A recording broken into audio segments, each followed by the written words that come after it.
There was one man who discovered Patrick Mahomes way before everyone else, and he did it by accident. Mahomes flew under the radar in high school and college due to his potential in baseball.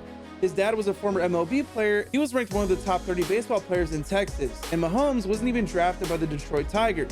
Way back in 2014 as a senior in high school, he chose to stay close to home and play for Texas Tech, where he teamed up with offensive tackle Raven Clark for 2 years, who, believe it or not, turned out to be the most important piece that brought Mahomes to the Chiefs. No, he never worked for the team as a player, scout, or a coach. See, without Clark, Mahomes would have definitely been wearing a different jersey, especially since they already had a Pro Bowl caliber QB on their roster. But when the Chiefs' personal assistant, Brett Veach, saw footage of Mahomes' passes while he was scouting Clark for the 2016 draft, he ended up scouting for a quarterback. Veach only watched 4 of Mahomes' games in college, and it was enough to convince him to tell everyone in the coaching staff he was the greatest player he'd ever seen. Over the next year, Veach sent Andy Reid clips of Mahomes in almost every scouting meeting, even when they weren't talking about QBs. Everyone was convinced Mahomes was the real deal, well, everyone but Coach Reid. Despite Veach getting promoted as the team's GM, they had to make sure Coach Reid was on board.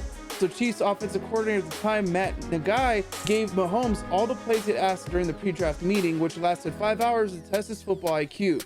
Reid was impressed, and weeks later the Chiefs traded up 17 spots, a 3rd round pick and a future 1st round pick to the Bills to finally get their guy with the 10th pick. In his 5 seasons as a starter, Mahomes' resume is already bound for Canton. He won 2 League MVPs, signed the biggest contract in NFL history, made 5 Pro Bowls, never missed an AFC Championship game, and already has 2 Super Bowl titles.